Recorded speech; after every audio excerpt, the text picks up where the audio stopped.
¿Qué tal? ¿Cómo estás? Gracias por escuchar. ¿Qué tal, Fernanda? Mi nombre es Fernanda Familiar. Arrancamos mi periodismo de vida hablando de un tema que, pues desgraciadamente ya no resulta novedad en México. Ay, no, estamos enfrente de una realidad en la que los delitos empiezan, parece, a normalizarse. Incluso desde las mismas autoridades que ya no se preocupan ni siquiera por evitarlo, son cínicos. Emiten recomendaciones de qué hacer cuando ya sucedieron las cosas, ¿no? Por ejemplo, en caso de secuestro, de desaparición forzada o trata de personas, pues entonces ya te dicen qué es lo que tienes que hacer. Pero de la misma manera, pues hablar de corrupción hoy en día es hablar de algo que hasta nos parece extraño cuando no ocurre. De hecho, se vuelve noticia cuando un funcionario público es honrado. ¿Cómo? Que alguien ayuda a alguien o le da la mano. No. La honradez tiene que ser. Y a mí me parece, una de las cosas que más me sorprenden es esa. Que en México ser honrado es una noticia. Eres un fenómeno. Sí, es de aplauso. O sea, digno de reflector. Sí, totalmente. Imagínense lo podrido que esté el sistema. Porque cuando les digo que las autoridades, pues ya, ahora sí que ya mataron al puerco, ¿no? Y entonces ya dan recomendaciones para que no comas un barbacoa. Pues, ¿cómo? Pues, ¿qué es eso? Te dicen que hoy, fíjate qué indignante que saques el ADN de tus hijos por si las flies, por si las dudas que algo pasara. Ya hay personas que defienden eso, pero realmente lo que tú decías es que la autoridad debería evitar que suceda eso, no darte recomendaciones para cuando suceda. Pues mira, había una cosa que se llamaba Plataforma México. Les informo, ahí empezaba a haber un banco de información que no existía antes del sexenio de Felipe Calderón en México, en esa Plataforma México. ¿Estamos? Uh-huh. Ahí ya había una cantidad de datos relevantes, importantes, sobre la población mexicana. El sexenio de Peña Nieto lo tiró a la basura. Desmanteló Plataforma México. ¿Cómo queremos tener por lo menos pues autoridad, un seguimiento a la misma, justicia? No hay base de datos. No la hay. Tiene más datos un banco que el gobierno. En fin, hablando de corrupción, desde el año 2012, perdón, no 18, 12, pues ha experimentado un terrible retroceso la lucha contra la corrupción en México. Espero que ustedes estén sentados. Si van caminando, caminen despacito, porque los datos son aterradores. Miren, según datos del Índice de Percepción de la Corrupción año 2018 de Transparencia Internacional, tenemos una calificación de 28 sobre 100 en el nivel de corrupción dentro del sector público. Este informe evaluó a 180 países del mundo, en una escala en donde 0 es altamente corrupto y 100 es muy limpio. Ahí se revela que más de 2/3 de las naciones analizadas están por debajo de los 50 puntos. En el caso de México, ahí nos detenemos. Nuestra calificación significa 6 puntos. O sea, con Peña Nieto teníamos un número. ¿Estamos? Bueno, la calificación de ahora es 6 puntos por debajo de cómo estábamos al iniciar el sexenio de Enrique Peña Nieto.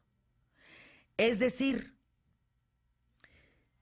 estamos entre los 5 países con la calificación más baja de América. Palabras más sencillas. Para entender qué significa esto.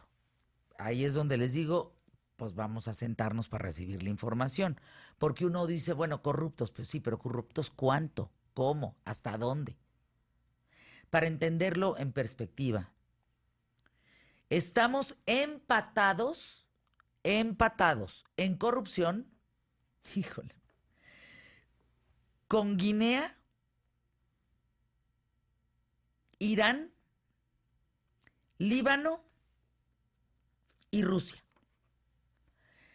Pero, ¿qué tanto sabemos de estos índices y de sus mecanismos para medir la corrupción, que realmente serán confiables o no? Podríamos esperar un panorama aún peor de la realidad, porque mira, como los datos cada quien se los saca de la manga, básicamente, aquí valdría la pena entender cómo es el mecanismo, cómo es el método para calificar a los países en corrupción. Digo, porque si vamos a decir que estamos al lado de Nueva Guinea, Rusia, Irán y Líbano, siendo un país con 120 millones de habitantes, con el área geográfica maravillosa que tenemos, porque de los países que mencioné, discúlpenme, pero ninguno tiene lo que tiene México. Nada más que pues, nos empatamos en la corrupción. Pues qué horror. Entonces, les trato de explicar en este periodismo de vida cómo se consiguen estos datos de temas internacionales, que sí importa muchísimo, porque dependiendo de estos números es si ese país, volvemos a lo mismo, es confiable o no. En el caso de Transparencia Internacional, este organismo publica su índice de percepción de la corrupción a partir de sondeos con analistas, empresarios y otros países expertos de todo el mundo. Estos rankings están con la premisa de que las percepciones reflejan la realidad. Sin embargo, está demostrado que son susceptibles a la información de los medios, incluso por momentos pueden ser influenciados por datos y por un margen, por decirlo así, como toda encuesta, como todo resultado, de una imprecisión considerable. Tantos porcentajes arriba, tantos porcentajes abajo, el estudio o el índice se puede equivocar. México tuvo un ejercicio similar en el año 2016. El Instituto Nacional de Estadística y Geografía, que es el INEGI, realizó una encuesta. Y, pues, una encuesta a más de la mitad de las empresas mexicanas. Y estas informaron que habían pagado un soborno para acelerar procedimientos comerciales. Más de la mitad de las empresas mexicanas encuestadas. No es menor lo que estoy diciendo. Bueno. Con estos datos, el INEGI estima un costo de corrupción en el año 2016 que superó los 80 millones de dólares. Pero nada más porque el informe no revela las prácticas corruptas, pues. Ni los culpables, ni redes de corrupción, ni nada más. Dice, aquí tanto porcentaje le entra a la corrupción. ¿De qué forma? Ya no señala más para allá. Llega el Banco Interamericano de Desarrollo un año después, 2017, y aprueba un proyecto, MET 1351 o MET 1351, que utilizaba la innovación abierta para apoyar a México en su lucha contra la corrupción gracias a la sociedad con un famoso laboratorio de gobierno de la NYU o NYU junto con la Secretaría de la Función Pública. Y entonces el objetivo de estos organismos se dividían en tres: medición, detección y prevención de la corrupción. ¿Qué significa esto? Bueno, pues algo muy similar, que era emplear una herramienta de búsqueda avanzada en línea con código abierto llamada MEMEX, el cual es un programa de investigación iniciado por la Agencia de Proyectos de Investigación de Defensa de Estados Unidos.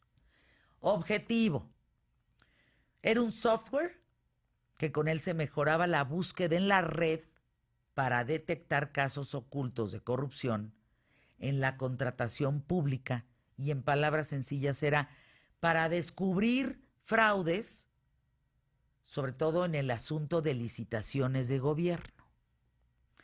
A pesar de esto y de la activación, del Sistema Nacional Anticorrupción, durante el sexenio pasado ocurrieron infinidad de actos de corrupción, no solo en las licitaciones, sino también por los robos millonarios de varios gobernadores, como el de Duarte, Borge, César Duarte, Tomás Yarrington, y así, pues la lista es grande, ¿no?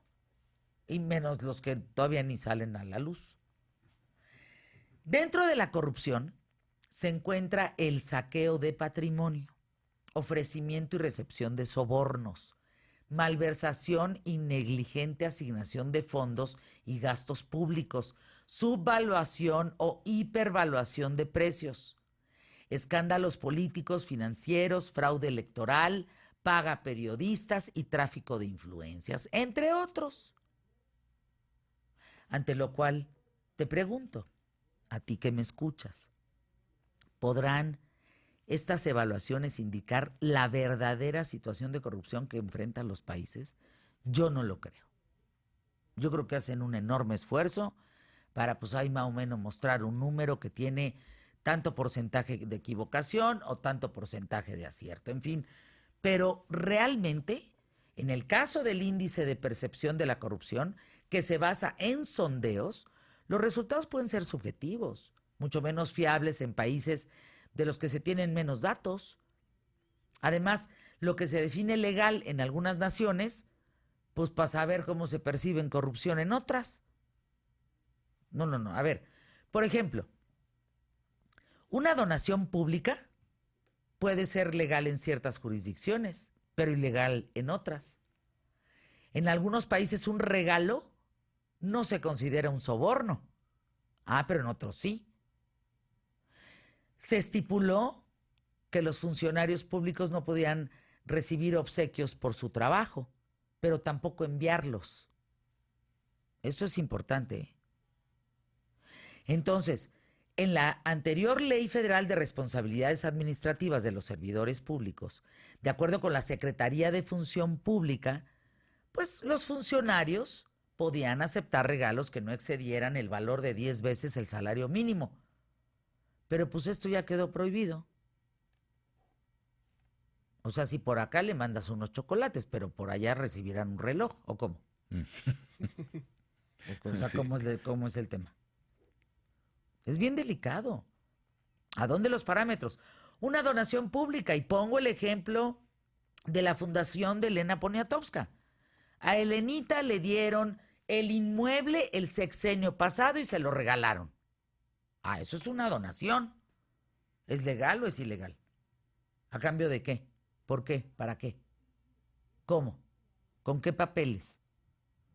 ¿Qué das a cambio? Le dan su inmueble. Perfecto. Hace su fundación. Yo lo planteo, ahí se los dejo a ustedes para su criterio y que lo piensen. Hoy hay 5 millones de pesos destinados a la fundación. No, discúlpenme. En el rubro no dice Fundación Elena Poniatowska. Dice Elena Poniatowska. Señora Elena, señora, pues. Sí. Personaje, escritora. Eso no va para la fundación. Y si va, ¿por qué no dice Fundación Elena Poniatowska? Pregunto, ¿por qué se le dan 5 millones de pesos? ¿Por qué? Y en todo caso tendría que fiscalizar hacia dónde ese dinero, o sea, etiquetar en qué se usa ese dinero. Entonces, ¿qué es legal y qué no? Una donación pública lo es, ¿bajo qué parámetros? Oigan, porque yo quiero abrir una fundación para alimentar a los niños de México.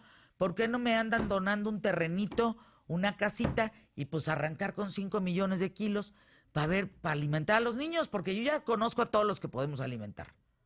Y me uno con Lola Ayala, ¿cómo la ven? Hijo, no.